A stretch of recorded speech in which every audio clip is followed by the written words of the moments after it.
ก็เยี่ยนทานประธานสภาแห่งศาสตร์ที่เคารพตัวอย่างสูงก็เยี่ยนบรรดาทานคณะประธานกองประชุมที่เคารพตัวอย่างสูงบรรดาทานการนำภาครัฐสมาชิกสภาแห่งศาสตร์ที่นับถือบรรดาทานแขกที่มีเกียรติที่นับถือแดงแพงทั้งหลายทั้งสันข้าพเจ้าได้รับการบอกหมายจากท่านรัฐมนตรีกระทรวงศึกษาธิการและกีฬาให้ข้าพเจ้าตั้งหน้าให้กระทรวงศึกษาธิการและกีฬาขึ้นมาชี้แจงตอบคำถามโจทย์จีมของสมาชิกสภาแห่งศาสตร์ก็เดือนข้าพเจ้าแสดงว่าขอบใจนำบรรดาทานที่เป็นห่วงเป็นใยเกี่ยวกับเรื่องงานพัฒนาการศึกษาวิทยาศาสตร์และกีฬาของพวกข้าพเจ้าต่อคำถามโจทย์จีมของสมาชิกสภาก็ถือว่ามีอยู่4คำถามโจทย์จีมตามที่สีน้ำของทานประธานของประชุมให้ข้าพเจ้าใช้เวลาเพียงแต่15 นาทีในการส่วนเอกสารข้าพเจ้าก็ได้ย้ายให้สมาชิกสภาแห่งศาสตร์ก่อนหน้านั้นแล้วจังสันข้าพเจ้าขออนุญาตชี้แจงคำถามทำอิฐการจัดงบประมาณเขาในคะแนนการศึกษาและกีฬาหลายปีต่อเนื่องบ่สามารถปฏิบัติได้ตามแผนและบ่ได้ตามการกำหนดในกฎหมายซึ่งในคะแนนการศึกษาและกีฬาปัจจัยโฮมเอาหลายภาคส่วนโดยเฉพาะแม่นเบียกงานศึกษาวิทยาศาสตร์และกีฬาเข้ากันรัฐบาลและกระทรวงศึกษาธิการและกีฬาจะมีกลไกมาตรการแก้ไขแนวใดและจะกำหนดขาดหมายที่เป็นบุญนิสิตแนวใดในแผนการ5 ปีแต่2026ถึง2030เพื่อปรับปรุงคุณภาพการศึกษาให้ดีขึ้นแต่ละก้าวในช่วงปีผ่านมาถึงว่าประเทศของเราจะพบความยากทางด้านเศรษฐกิจมหาภาคแต่ภาครัฐก็ได้บีแบงงบประมาณเขาอยู่ในโครงเขตงานศึกษาวิทยาศาสตร์กีฬาของพวกข้าพเจ้าให้มีการเคลื่อนไหวอย่างต่อเนื่องเพื่อบรรลุขาดหมายแผนเบียกจุดสุมในปีสุดท้ายของแผนพัฒนาเศรษฐกิจสังคมครั้งที่เก่าของคะแนนการศึกษารัฐบาลได้จัดแบ่งงบประมาณอยู่215.30 ตึกขีบเขาในเบียงานบริษัทต่างๆเป็นต้นอยู่ในเบียจุดสุมเก่าบริมาสิทธิ์1เพิ่มอัตราอาหารเที่ยงในโรงเรียนในแกนนักเรียนประถมที่อยู่เขตทางไกลโศกดีจำนวน 1,000 กีบขึ้นมาเป็น 5,000 กีบต่อคนต่อมือถือว่าเป็นจำนวนอยู่127.65 ตึกกีบเพื่อสร้างให้น้องนักเรียนนะครับโภชนาการที่ดีและการพัฒนาเจริญเติบโต2การเพิ่มเบี้ยเลี้ยงนักเรียนนักศึกษาจำนวน 91.54 ตึกกีบเป็นต้นเบี้ยเลี้ยงนักเรียนพิเศษโดยเฉพาะเป็นนักเรียนพิการและนักเรียนด้อยโอกาสอยู่ศูนย์ฟื้นฟูคนพิการ3อัตราการกินของนักเรียนในนักศึกษาปีสุดท้ายลงฝึกหัดจาก4,000 กีบต่อวันมาเป็น 15,000 กีบต่อวัน4เพิ่มอัตราการกินให้แก่นักเรียนสามัญกินนอนชมเผ่าจาก 10,000 กีบต่อมื้อต่อคนมาเป็นจำนวน 24,000 กีบซึ่งผ่านมาแม้แต่ฮักเอาเบี้ยเลี้ยงของนักเรียนเป็นต้นแต่ละเดือนมาเป็นเบี้ยเลี้ยงอาหารเฮ็ดให้นักเรียนมีเงินเพียงพอในการนำใช้ส่วนตัว5ได้เพิ่มการสนองเงินบริหารโรงเรียนตามชั้นเรียนโดยเฉพาะแม้แต่อนุบาลประถมมัธยมการศึกษาโรงเรียนอาชีวศึกษาในขอบเขตทั่วประเทศ6ได้เพิ่มงบประมาณจัดพิมพ์ปึ้มหลักสูตรการเรียนการสอนจำนวนอยู่5 จุดตึกกีบเพื่อทดแทนปึ้มที่เสียหายจากภัยน้ำท่วม7เพิ่มเบี้ยเลี้ยงให้นักเรียนนักศึกษาที่มาเรียนอยู่สปป.ลาวโดยเฉพาะแม่นนักเรียนจากสส.เวียดนามจำนวน 4.55 ตึกกีบให้เทียบกับเบี้ยเลี้ยงนักศึกษาลาวที่เรียนอยู่สส.เวียดนาม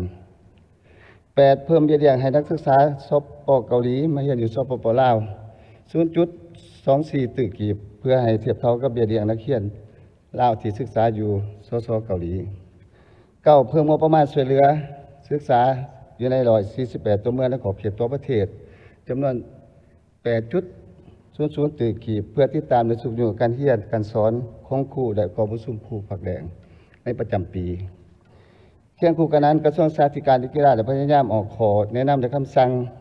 หลายฉบับเกี่ยวกับการประหยัดมัธยัสถ์ทั้งหลายงบประมาณโดยเฉพาะงบประมาณภาค63เพื่อสืบต่อปรับปรุงคุณภาพการศึกษา5 ปีครั้งที่10ของกระทรวงศึกษาธิการและกีฬาจะสุมใส่อยู่เวียกงานบริมาสิทธิ์อยู่15เวียกงานบริมาสิทธิ์คือ1 สืบต่อซุ้มใส่ส่งเสริมให้มีการพัฒนาเด็กเบิ่งแย่งเลี้ยงดูและความเพียรพร้อมของเด็กอย่างน้อย1 ปีก่อนเขาเรียนชั้นประถมศึกษาอย่างเท่าเทียม 2. ปรับปรุงโครงสร้างพื้นฐานโดยเฉพาะแม่นการเรียนรู้โดยเฉพาะในชั้นประถมขั้นต้นเพื่อหาประกันให้นักเรียนอ่านออกและคิดได้พื้นฐานในตามมาตรฐานของหลักสูตร 3. สร้างแผนที่การศึกษาขึ้นใหม่เพื่อเป็นบทอิงในการโฮมโรงเรียนขนาดน้อยหรือโรงเรียนที่อยู่ใกล้เคียงกันเข้ากันแนวใส่เพื่อสร้างความเข้มแข็งให้แก่การคุ้มครองการเรียนการสอนในโรงเรียน 4. ปรับปรุงและสร้างความเข้มแข็งในระบบนิเทศภายในกลุ่มโรงเรียนหรือภายในศึกษาแต่แสง 5. การเกี่ยมปรับปรุงระบบการศึกษาชั้นประถมจาก5 ปีมาเป็น6 ปีก็คือจาก543มาเป็น633 6. สืบต่อผู้อบรมครูประจำการในการนำใส่หลักสูตรใหม่รวมทั้งผู้อบรมในหัวข้อต่างๆ 7. ส่งเสริมบรรดาวิทยาลัยครูเฮ็ดหน้าที่การก่อสร้างครูผู้อบรมครูประจำการ 8. สร้างความเข้มแข็งให้แก่โรงเรียนสาธิตในวิทยาลัยครูเพื่อเปิดโอกาสฝึกการสอนและถอดถอนบทเรียนภายในห้องสำหรับนักเรียนภายในวิทยาลัยครู 9. พัฒนาหลักสูตร AI เข้าในหลักสูตรก่อสร้างและพัฒนาหลักสูตรการฝึกอบรมครูประจำการ 10. ปรับปรุงคุณภาพการสนองการศึกษาสำหรับอาชีวศึกษาโดยการยกระดับครูสอนสนองห้องปฏิบัติงานและอุปกรณ์นำใส่การเรียนการสอนอย่างเพียงพอ 11. สนองสิ่งอำนวยความสะดวกและยกระดับให้แก่ครูอาจารย์ในมหาวิทยาลัยเพื่อยกระดับการบริการทางด้านวิชาการให้หลายขึ้น 12. สืบต่อปรับปรุงและสร้างหลักสูตรนานาศาสตร์ในสถานการศึกษาชั้นสูงพร้อมทั้งร่วมมือกับสถาบันการศึกษาชั้นสูงในภาคพื้นในสากล 13. ส่งเสริมการจัดตั้งการสอนแบบผสมผสานทั้งไกลและกับทีในแบบยุ่นเพื่อเฮ็ดให้นักเรียนนักศึกษาได้มีทางเลือกที่เหมาะสม 14. พัฒนาและก่อสร้างบุคลากรที่ไปเรียนอยู่ต่างประเทศและสอดคล้องกับยุทธศาสตร์การพัฒนาทรัพยากรมนุษย์แห่งชาติเพื่อตอบสนองความต้องการให้งานในการพัฒนาเศรษฐกิจสังคม 15. เอาการศึกษาที่ผ่านกับการค้นคว้าวิทยาศาสตร์การกีฬาให้เป็นรูปธรรมหลายขึ้นอันนั้นเป็นข้อคำตอบข้อทำอิฐข้อที่ 2. การจัดตั้งการเรียนการสอนโรงเรียนภาครัฐจำนวนหนึ่งยังบ่ทันได้มีคุณภาพตามมาตรฐานการศึกษาและหาหลักมูลการศึกษาเฮ็ดให้ผู้ปกครองส่วนหลายได้เอาลูกหลานของตนเลือกไปเข้าโรงเรียนภาคเอกชนโดยเฉพาะในตัวเมืองและเทศบาลเมืองฉะนั้นเพื่อเฮ็ดให้มาตรฐานการศึกษามีคุณภาพประกันได้หาหลักมูลการศึกษากระทรวงศึกษาธิการนิกราชจึงได้กำหนดมาตรฐานปรับปรุงแก้ไขคือแนวใดดังที่พวกเราหูนำกันได้ว่าการศึกษาแม่นของทั่วปวงชนแม่นของทุกคนภาครัฐเวลาหลายก็ได้สุขอยู่ให้ทุกภาคส่วนได้มีส่วนร่วมเฮ็ดเวียกงานศึกษาและเวียกงานอื่นๆสำหรับการศึกษาแล้วกระทรวงศึกษาธิการและกีฬาได้เฮ็ดหน้าที่การคุ้มครองมหาภาควางกลไกคุ้มครองส่งเสริมส่วนภาคเอกชนและสังคมเป็นผู้เข้าร่วมสนับสนุนและเคลื่อนไหวตามรัฐธรรมนูญและกฎหมายระยะผ่านมาโรงเรียนเอกชนหลายบอนในตัวเมืองต่างๆก็ได้เคลื่อนไหวสิทธิสอนดีประกอบส่วนพัฒนาการศึกษานำเอาชื่อเสียงให้แก่ประเทศชาติสามารถตอบสนองกับนโยบายสร้างความเสมอภาคระหว่างโรงเรียนรัฐและโรงเรียนเอกชนได้ดีสมควรเพื่อเฮ็ดให้โรงเรียนรัฐมีคุณภาพได้ดึงดูดให้นักเรียนมาเรียนเพิ่มขึ้นกระทรวงศึกษาธิการและกีฬาจึงได้ซุ้มใส่อยู่3เวียกที่สำคัญ 1. การส่งเสริมเวียกการเข้าถึง 2. เวียกงานการปรับปรุงคุณภาพและ 3. เวียกงานบริหารคุ้มครองซึ่งอยู่ในแต่ละเวียกนั้นก็ได้กำหนดในรายละเอียดโดยเฉพาะเป็นการส่งเสริมเข้าถึงแม้แต่สืบต่อแนะนำและโฆษณาให้พ่อแม่ผู้ปกครองและส่งลูกหลานเขามาเรียนและให้จบโดยมีรูปแบบในการสอนนำใส่วิดีโอสั้นๆสืบต่อจะตั้งปฏิบัติและพันขยายนโยบายและมาตรการแก้ไขการขาดแคลนครูการพละการเรียนและการส่งเสริมเขาเรียนวิชาชีพฉบับเด็กที่ศูนย์เก่าของรัฐบาลวันที่ 17 2003 เวียกงานที่ 2 ส่งเสริมคุณภาพสร้างโรงเรียนตัวแบบและสร้างให้โรงเรียนอื่นๆให้เป็นโรงเรียนตัวแบบเพื่อสร้างให้โรงเรียนมีสภาพแวดล้อมที่ดีในการเรียนสนองสื่อการเรียนการสอนให้ครบถ้วนเช่น ปึ้มแบบเพี้ยนคู่มือคู่ห้องทดลองห้องสมุดห้องคอมพิวเตอร์ตาอุปกรณ์ศิลปะสร้างห้องเฮียนในห้องเฮียนรัฐให้มีห้องเฮียนที่แต่มาตรฐาน มีการเฮียนการสอนที่ทันสมัยสนองครูให้เพียงพอในแต่ละสันและแต่ละสันเฮียนสนองครูสอนภาษาต่างประเทศเขาในการสอนให้ท่านสภาพกับห้องเฮียนเอกชนเพื่อร่วมครูให้ครูการนำใส่สื่อการเฮียนการสอนที่ทันสมัยอย่างานที่3การบริการการคุ้มครองนี้แม่สร้างความเข้มแข็งให้แก่ผู้บริหารการศึกษาก็คือผู้อำนวยการโรงเรียนให้ปฏิบัติอยู่7หน้าเวียกดังนี้1ทั้งด้านวิชาการ2ด้านกิจการนักเรียน3ด้านบุคลากร4ด้านการเงิน5ด้านอาคารสถานที่6ด้านการพัวพันชุมชนและ7ด้านองค์การจัดตั้งมหาชนคำถามที่3การปฏิบัติระบบการศึกษาที่หันจาก543มาเป็น633นั้นมีสิ่งท้าทายขึ้นแนวใดขาดคะแนนประสิทธิภาพของการเปลี่ยนระบบดังกล่าวมีขึ้นแนวใดดังนั้นก่อนอื่นข้าพเจ้าอยากเสนอต่อผู้แทนกองประชุมทราบตื่ม1เหตุผลและความจำเป็นมีอยู่4อัน1ความจำเป็นทั้งหลายวิชาการโครงสร้างชั้นประถม5ปีเฮ็ดให้เนื้อในการเรียนถูกอัดแน่นโดยเฉพาะด้านการอ่านออกเขียนได้และในวิชาคณิตศาสตร์เฮ็ดให้นักเรียนบ่มีความพร้อมในการเรียนสัตว์ขึ้นมัธยม2การเปรียบเทียบกับบรรดาประเทศในภาคพื้นประเทศเพื่อนบ้านเช่นสป.จีนและบรรดาประเทศในอาเซียนแม้นยกเว้นสป.เวียดนามที่มีระบบเรียนชั้นประถม5ปีแม้ได้นำใส่โครงสร้างชั้นประถมนี่6ปีและได้มีตัวสิบอกทั้งด้านผลการเรียนและอัตราการสืบต่อเรียนที่ดีขึ้น3ความเสมอภาคในการเข้าถึงการศึกษานักเรียนในพื้นที่ห่างไกลศอกดีต้องมีเวลาที่เพียงพอเพื่อรับประกันการศึกษาขั้นพื้นฐานที่มีคุณภาพ4คำมั่นสัญญาสากลสอดคล้องกับเป้าหมายการพัฒนาแบบย่ง SDG 4เกี่ยวกับการศึกษาที่มีคุณภาพเท่าเทียมและการเรียนรู้ตลอดชีวิตจุดประสงค์ในการปรับปรุงระบบการศึกษามาเป็น633มีอยู่4จุดประสงค์ใหญ่1เพื่อปรับปรุงโครงสร้างการศึกษาขั้นพื้นฐานของสปป.ลาวให้สอดคล้องกับมาตรฐานของสากล2ปรับปรุงผลการเรียนของนักเรียนโดยรับประกันให้นักเรียนมีเวลาเพียงพอเข้าในการพัฒนาทักษะพื้นฐาน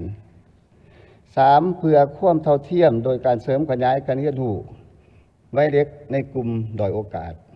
4เพื่อส่งเสริมการเรียนสั้นในการสืบต่อเรียนระหว่างชั้นประถมและชั้นมัธยมตอนต้นขาดคะแนนผลได้รับจากการปรับปรุงโครงสร้างมีอยู่2อัน1ในผลสำเร็จในการเรียนของนักเรียนดีขึ้นทักษะพื้นฐานดีขึ้นและการเตรียมพร้อมสำหรับการเข้าเรียนชั้นมัธยมดีขึ้นความกดดันต่อนักเรียนและครูสอนจะลดลงมีเวลาหลายขึ้นในการพัฒนาความรู้ทักษะและความมั่นใจเพื่อบรรลุมาตรการการเรียนชั้นประถมนักเรียนจะมีโอกาสและความเป็นไปได้ในการเรียนและพัฒนาตนเองหลายขึ้น2อัตราการเข้าเรียนและการเรียนต่อเพิ่มขึ้นจะมีเด็กน้อยจำนวนหลายเพิ่มขึ้นที่จะได้เรียนจบหลายปีขึ้นการศึกษาชั้นประถม6ปีจะเพิ่มการเข้าถึงชั้นประถมและการเรียนที่ดีขึ้นใน6ปีจะช่วยให้เด็กมีความเตรียมพร้อมดีขึ้นก่อนจะขึ้นเรียนต่อชั้นมัธยมตอนต้นหน้าเวียกหลักมีอยู่3หน้าเวียกหลักคือ1หน้าเวียกแม่นตอนได้จัดระเบียบหลักสูตรขึ้นใหม่2ตอนนี้มีการพัฒนาครู3ตอนนี้จัดสรรทรัพยากรวิธีการจัดตั้งปฏิบัติมีอยู่3ระยะทำอิฐปีทำอิฐแม้จะพร้อมการลงเก็บกรรมข้อมูลที่จำเป็นสำหรับการวางแผนปฏิรูปพร้อมทั้งวิเคราะห์วิจัยข้อมูลดังกล่าวเพื่อขาดคะแนนความต้องการต่างๆรวมทั้งความต้องการทั้งหลายงบประมาณจากนั้นก็สร้างแผนเป็นเอกสารโครงการละเอียดรวมทั้งการกำหนดแผนดำเนินการแผนการเงินและแบ่งความรับผิดชอบสำหรับแต่ละหน้าเวียกผมทั้งปรึกษาหรือกับภาคส่วนที่เกี่ยวข้องขาดคะแนน6 เดือนเฉพาะระยะปีทำอิฐปีที่2ที่3จัดตั้งปฏิบัติหน้าที่เรียกงานต่างๆตามที่ได้กำหนดในเอกสารโครงการ ซึ่งจะประกอบมี 1. จัดระเบียบหลักสูตรหรือปรับปรุงหลักสูตรใหม่ 2. ปรับปรุงสื่อการเรียนและจัดพิมพ์ 3. ก่อสร้างครูและสร้างความเข้มแข็งให้แก่ผู้สอนประจำการในการนำใส่หลักสูตรฉบับปรับปรุงรวมทั้งวิธีการคิดสอน 4. ปรับปรุงหรือสนองพื้นฐานโครงสร้างที่จำเป็นโดยอิงใส่ผลการวิเคราะห์ข้อมูลที่มี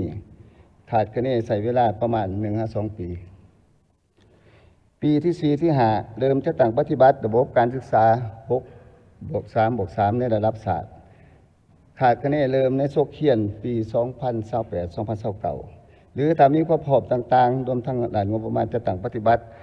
สามารถจัดตั้งปฏิบัติในโซเคียนดังกล่าวนั้น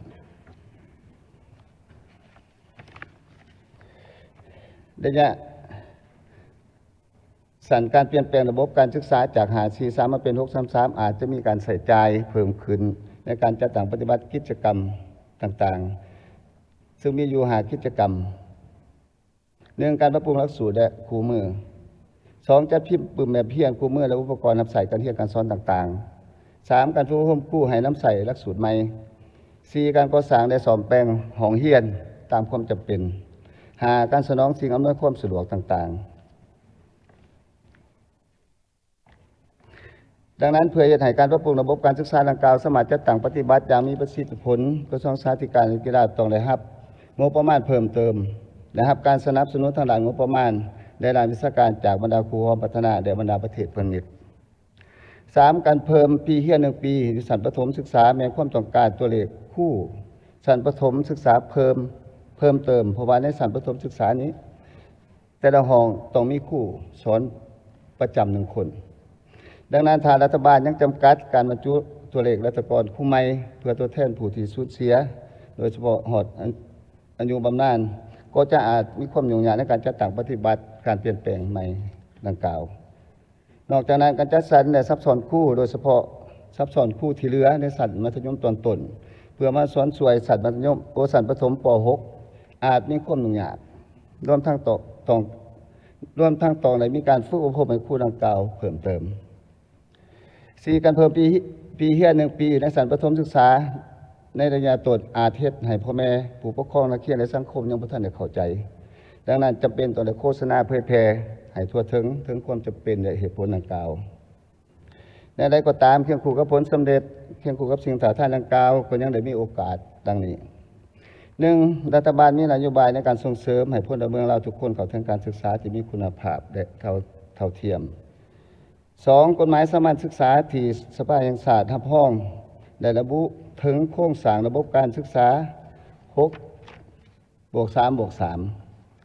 3. การปรับปรุงผลการเรียนรู้ขั้นพื้นฐานของนักเรียนแม้นเป็นบุญมสิทธิที่สำคัญและหีบด่วนของคะแนนการศึกษาการศาสตร์และกีฬา 4. สมาชิกสภาแห่งชาติสนับสนุนการปรับปรุงระบบการศึกษาสายสามัญศึกษาให้เป็นประถมศึกษา6 ปี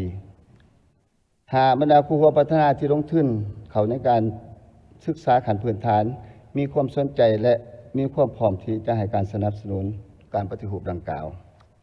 ข้อที่ 4. สภาพการขาดแคลนปึ่มตำราเรียนสายสามัญศึกษาบางสั้นขันบางวิชาโรงเรียนต่างๆภาครัฐเอกชนและขอบเขตทั่วประเทศกระทรวงศึกษาธิการและกีฬาจะมีวิธีการและมาตรการแก้ไขขึ้นอะไรในระยะผ่านมากระทรวงศึกษาธิการและกีฬาได้นำใส่งบประมาณจากรัฐบาลในการจัดพิมพ์ปึ่มแบบเรียนนับแต่ชั้นอนุบาลฮอดชั้นมัธยมตอนปลายเพื่อแจกจ่ายให้แก่โรงเรียนทั้งภาครัฐอยู่ในทั่วประเทศซึ่งถึงว่าจะบ่เพียงพอกับจำนวนนักเรียนทุกคนแต่ก็ได้สนองให้อย่างทั่วถึงในทุกโรงเรียนโดยทางสำนักพิมพ์ศึกษาและกีฬาก็ได้ขนส่งปึ่มไปถึงหอการศึกษาธิการและกีฬาเมืองเพื่อแจกจ่ายต่อให้โรงเรียนภายในเมืองของตนสำหรับการจัดพิมพ์ทดแทนในแต่ละปีก็แม่นอิงใส่การขาดคะแนนการสูญเสียการเปรียบเทียบของปึ่ม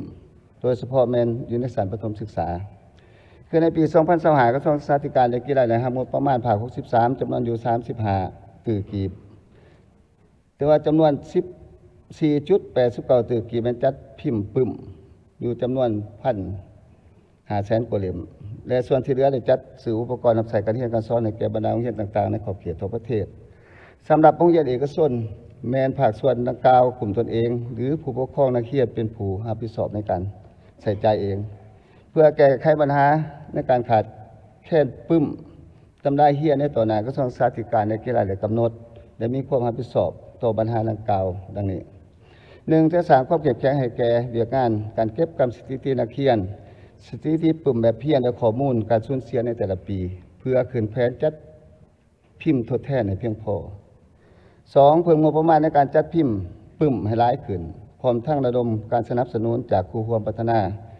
เขาในการสนองอุปกรณ์รับใส่การเรียนการสอนในระดับต่างๆ3ปรับปรุงกลไกการจัดส่งปึ้มเพื่อให้ปึ้มตำราเรียนไปถึงโรงเรียนก่อนเปิดสุขเรียนในแต่ละปี4สุ่มอยู่ให้วิสาหกิจโรงพิมพ์ศึกษานี่เพิ่มการพิมพ์ปึ้มที่สามารถจำหน่ายให้บุคคลโรงเรียนเอกชนในทั่วประเทศในอนาคตจะหันไปสู่การพัฒนาการเรียนการสอนแบบดิจิตอลโดยเฉพาะเป็นสำหรับชั้นมัธยมศึกษาและชั้นสูงกว่ามัธยมดังนั้นข้าพเจ้าแนะนำต่างๆให้กระทรวงศึกษาธิการและกีฬาเกิดมาชี้แจงต่อคำสักถามของผู้แทนสภาอยู่ใน4ข้อถึงว่าเดือนในข้าพเจ้าได้เสนอต่อท่านประธานต่อกประชุมบ่ครบถ้วนเนื่องจากว่าเวลาจำกัดแน่ข้าพเจ้าก็อย่างตัดตอนเอาบางเนื้อในที่สำคัญมานำเสนอดังนั้นข้าพเจ้าหวังว่าบรรดาท่านผู้แทนสภาแห่งชาติจะช่วยประกอบบัญชีกำเห็นให้ที่สีนำให้แก่คณะการศึกษาวิทยาศาสตร์กีฬาเรียนรับการพัฒนาและมีการเปลี่ยนแปลงใหม่ดังนั้นการประกอบบัญชีกำเห็นของบรรดาท่านข้าพเจ้าคิดว่าจะมีผลประโยชน์เดี๋ยวจะนำเอาไปจะต่างปฏิบัติดังนั้นต่อไปข้าพเจ้าก็ขอเรียนเชิญทางบรรดาผู้แทนสภาประกอบบัญชีกำเห็นช่วยทานห้องที่อยู่จักหน่อยก่อนเนาะให้เนาะเอาให้ใครสนใจถามโทรเนาะไลน์ให้เราตายมันสิบ่ได้กินข้าวเที่ยงที่บอกมื้อนี้นะเอาเชิญทานคำแพงวีรพันธ์ถามเฮียนท่านประธานคณะประธานที่เคารพและนับถือบรรดาท่านสมาชิกสภาแห่งชาติคณะรัฐบาลข้าพเจ้าสนใจปัญหาเดียวสั้นๆดอกท่านประธานข้าพเจ้าคำแพงวีรพันธ์สมาชิกสภาแห่งชาติเขตเลือกตั้งที่8แขวงหัวพันขออนุญาตถามท่านรองรัฐมนตรีว่าวันหนึ่งนี่มือเปิดกองประชุมท่านนายกรัฐมนตรีก็ได้รายงานเกี่ยวกับงานศึกษาอยู่ในบทสรุปก็ได้ตีราคาเลยยกย่องทีมเตบาน WIG นากาเนาะซึ่งเป็นทีมหนึ่งที่มีสื่อเสียงอยู่ในเวทีสากลและแต่ว่าครับเจ้าได้ยินทางเสียงทางนอกนี่ก็บ่ฮู้ว่าความเป็นจริงอย่างไรอยากขอถามท่านรองรัฐมนตรีว่าสหพันธ์เตบานแห่งชาติลาวนี่ยังบ่ทันรับห้องเอาสโมสรนักเตบานWIT นี่เขาเป็นไปอยู่ในอ้อมแขนเนาะเพื่ออำนวยความสะดวกแก่การเคลื่อนไหวของสโมสรดังกล่าวนั่นนี่แม่นความเป็นจริงหรือแนวใดเพราะว่าได้ยินทางเสียงว่าเวลาจบเวลาไปแข่งขันกลับมาหันเนาะกระทั่งได้อาศัยทั้งนครหลวงเป็นผู้เป็นเจ้าภาพไปรับแต่ทางสหพันธ์บ้านเตะนี่บ่ฮู้ว่าได้มีเงินไขแนวใดจึงบ่สามารถรับรู้เอาสโมสรดังกล่าวขอความกระจ่างแจ้งดื่มขอขอบใจหลายเอาทานอื่นในวันนั้นใดเอาเขต12ซะผู้หญิงเป็นผู้หญิงเลยเด้อจักชื่อจังได๋ลืมซ้ำเจ้าขอขอบใจท่านประธานเฮียนท่านประธานคณะประธานกองประชุมที่เคารพนับถืออย่างสูงข้าพเจ้าขันทองภรรยักสมาชิกสภาแห่งชาติเขตเลือกตั้ง11แขวงบริคำไซขออนุญาตมีคำถามต่อท่านรองรัฐมนตรี1คำถามข้าพเจ้าเข้าใจว่าการสอนห้องควบแม่นสาเหตุหนึ่งที่ส่งผลกระทบต่อคุณภาพการเรียนการสอนและการปะละการเรียนของนักเรียนซึ่งปัจจุบันการสอนห้องควบแม่นมีจำนวนเพิ่มขึ้นซึ่งเฉพาะอยู่แขวงบริคำไซของพวกข้าพเจ้าแม่นมีการสอนห้องควบถึง354ห้องในนั้นสอนควบ2ห้องมี269ห้องและควบ3ห้องแม่นมี85ห้องซึ่งสาเหตุก็ แม่นอันนึงแม่นนักเรียนบ่พอตามอันนะกำหนดที่ได้กำหนดไว้หันและอันสองแม่นครูบ่เพียงพอและต่อกับปัญหาดังกล่าวนี้ท่านทางแขนงการที่เกี่ยวข้องจะมีวิธีการและมาตรการแก้ไขคือแนวใดขอขอบใจท่านประธาน เอาตื่มผู้หนึ่งไงเนาะเอาเชิญท่านคำเสนคงเขตศึกษากันเอาเชิญ ก่อนอื่นขอเรียนท่านประธานผมเป็นคณะประธานข้าพเจ้าขอตั้งคำถามเสนอท่านรองรัฐมนตรีก่อนอื่นขอซุ่มเสยเกี่ยวกับทิศทางจะปรับปรุงระบบการเรียนเป็น6+3+3เพื่อแก้ไขปัญหาคุณภาพการเรียนการสอนให้มันดีขึ้น แต่ทัศนะของข้าพเจ้าก็เห็นดีเป็นเอกภาพ แต่ว่าอยากให้เบิ่งคืนว่ามันแม่นระยะนี้บ่เราควรจะปรับปรุงเพราะปัญหาของการศึกษาคุณภาพของการศึกษาของเรานี้เราเบิ่งว่าอยู่บรรดาชนบทนั้นยังบ่ทันได้สาเหตุบ่ทันได้และแม่น1มาแม่นพื้นฐานโครงร่างอุปกรณ์การเรียนการสอนบ่ครบ2มาการส่งเสริมครูอาจารย์ให้บ่ปกติให้นักเรียนนั้นน่ะมาเรียนบ่มีความสนใจมันแสดงออกว่าคุณภาพนักเรียนอยู่ตามชนบทนี่ป .5 นี่ยังเขียนหนังสือบ่ได้อ่านบ่ตกคันถ้าไปเพิ่มอีกป .1 นี่อีกปีนึงน่ะเป็นป .6 นี่มันสิแก้ได้บ่ปัญหาดังกล่าวแต่ว่าคันว่าระบบปัจจุบันนี่5+4+3นี่เบิ่งบรรดาโรงเรียนอยู่ในตัวเมืองนี่เฮาต้องเบิ่งว่าผลที่เฮาจะตั้งปฏิบัติมาหลายปีนี่มันได้แล้วไปสากลก็ได้แล้วใช้ระบบเก่าของเฮาข้าพเจ้าเห็นดีว่าควรจะปรับปรุงปัญหาที่มันเป็นปัญหาก่อนแล้วปัญหาหลักสูตรของการนี้จะขอให้เลื่อนไปเพราะว่าเบิ่งเสนอมานี่ต้องการงบประมาณอีกเด้เรื่องปรับปรุงห้องเรียนพวกพัฒนาครูปุ๊บพัฒนาตำราอีกข้าพเจ้าคิดว่าอยากให้แก้อันที่มันเป็นปัญหาป .4 ป .5 อ่านหนังสือบ่ได้ย้อนสาเหตุนักเรียนบ่ไปครูบ่สอนบ่เพียงพออุปกรณ์บ่เพียงพอตามชนบทแต่บรรดาตัวเมืองใหญ่ๆก็ถือว่ามีคุณภาพแล้วข้าพเจ้าคิดว่าคันว่าการศึกษาลาวของเรานี่มีคุณภาพแล้วนี่ 90% แล้วยังอีก 10% ที่มันคงค้างเอาควรไปแก้ปัญหานั้นข้าพเจ้าคิดว่าบ่ควรจะม้างจักหัวจักใหญ่ยังบ่ทันถึงเวลาเทื่อข้าพเจ้าอยากเสนอนั่นนะเนาะขอขอบใจ เอาขอบใจคือสิได้หน่อยเนาะเวลาก็หมดเท่านี้ได้เอาให้ท่านห้องดนตรีตอบ5นาที ขอเรียนท่านประธานขอเรียนสมาชิกสภาแห่งชาติที่นับถือต่อคำถามทำอิฐของท่านคำแพงข้าพเจ้ากับพ่อเก็บกรรมข้อมูลใดส่วนใดส่วนหนึ่งแต่สามารถชี้แจงให้ชัดเจนกันยังสีบุท่านชัดเจนไปได้เราทางคำแพงเกี่ยวกับสโมสรเตบานถือว่าอยู่กระทรวงศึกษาธิการและกีฬาของพวกเขาหันอย่างรายงานต่อท่านประธานก็คือการแนะนำกระทรวงพวกเขาต่อผลสำเร็จต่อการญาติเอาบทบาทชื่อเสียงติตานาของประเทศศาสตร์มาสู่ประเทศศาสตร์ของพวกเขาในฐานะเป็นสโมสรเตบานของเยาวชนหันถือว่ากระทรวงพวกเขานี่ค่ะในการเกี่ยมสิจัดกองประชุมโดยเฉพาะแม่นมอบนโยบายและขยองย่อทีมนั่นแหละก็ได้ประสานกับสหพันธ์บันเตแห่งสารายูกับสโมสรบันเตหันถือว่ากระทรวงพวกเขากำลังมีแผนพัดมาหันหลังจากที่ว่าไปตอนรับออกไปศึกษานครหลวงไปตอนรับเนาะเนื่องจากว่าทีมกีฬาหันมันก็ไม่ได้ส่วนระยะที่ของใบยามวชนหันเป็นความรับผิดชอบของแผนกศึกษาธิการในกีฬานครหลวงไปตอนรับแต่จัดตั้งการย่อสรรเสริญในกระทรวงพวกเขากำลังการเกี่ยมและส่วนหนึ่งเพื่อการรายงานต่อรัฐบาลต่อกรมการเมืองแล้วว่าพวกเขาจะได้มีวิธีย่อสรรเสริญส่วนว่าทั้งสหพันธ์บันเตเสียห้องแนวไหนพวกข้าพเจ้าจะนำเอาไปผลขวบพิจารณาสมทบกันตื้มในคะแนนเดียวกันกีฬาสำหรับบริกรรมใส่ถามก็คือรายงานเกี่ยวกับเรื่องการสอนของขวบนี่ข้าพเจ้าคิดว่าในขอบเขตตัวประเทศนี่มีอย่าคือกันสาเหตุของมันหันเป็นยังจะมีการสอนของขวบเขาย้อนว่าพวกเข้านี่ขาดแค่คู่สอนนั่นแหละปัจจุบันนี้มีหอดห้องขวบ3หอดขวบ4บางบอนเลยอันนี้เป็นข้อมูลตัวจริงจังสันอยู่ในปัจจุบันนี้ทางกระทรวงศึกษาธิการและกีฬาของเฮากำลังสร้างนิติกรรมเพื่อจะลดพรบ่ให้มีการสอนของขวบหลายปานนั้นแต่ก็สนองคู่ปัจจุบันนี้พวกเฮาก็ได้ปฏิบัติตามมติเก่าของรัฐบาลพวกเฮาก็ได้ผู้พม นายและพลทหารเพื่อ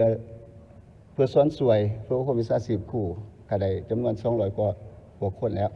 อย่างสันข้าพเจ้าคิดว่าปัญหานี้พอข้าพเจ้าจะสืบต่อหาวิธีการแก้การสอนของครูแบบคุณภาพการศึกษามันก็บ่ดีปานใดคือบรรดาทางการสิฮู้ครูผู้เดียวสอน2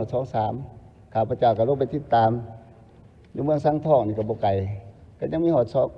สอนห้องขวบ3 6 4ก็มีอันนี้แหละข้าพเจ้าคือว่ามันติดภายกับการแก้ไขการขาดแคลนครูถ้าว่าครูเพียงพอห้องเรียนเพียงพอมีนักเรียนเพียงพอดังเทื่อการลดพรสอนห้องขวบอาจจะสิบ่เพิ่มขึ้นในอนาคตเนาะอันนี้เป็นข้อรับผิดชอบของพวกข้าพเจ้าจะนำเอาไปคนขวบพิจารณาตึมส่วนคำเสนอของเอกคำแสนก็ถือว่าเป็นประโยชน์เนื่องจากว่าอยู่ในกองประชุมสภาขังก้อนอยู่ในกฎหมายสามัญพวกเฮาก็ได้รับห้องว่าตอนนี้ปรับปรุงจาก543มาเป็น633เพื่อให้คุณภาพการศึกษานี่ดีขึ้นมีการทันเปลี่ยนแต่ในปัจจุบันข้าพเจ้าก็คือรายงานต่อกองประชุมแม่นพวกเฮากำลังค้นคว้าวิจัยเสียในใดมีการทันเปลี่ยนตามที่สินำของรัฐบาลก็คือสถิติสภาแห่งชาติว่าหันเปลี่ยนจาก543มาเป็น633เนาะถ้าว่าหากหันไปในตามทิศเบิ่งคุณภาพการศึกษาในอนาคตจะมีการเปลี่ยนแปลงหรือบ่จังค่อยสืบต่อตืมแต่ตัวจริงแหละถ้าสมเทียบใส่บรรดาประเทศเพื่อนมิตรหรือว่าอยู่ในภาคพื้นบางประเทศก็ใส่543คุณภาพก็ยังดีคือสสเวียดนามบางประเทศก็ใส่633ก็ร่วมกับ12 ปีการฐานคำคิดคำเบียนของฐานปริญญาเอกคำแสนนี่ข้าพเจ้าคือว่าเป็นประโยชน์หลายเนาะจะนำไปวิเคราะห์วิจัยตืมว่า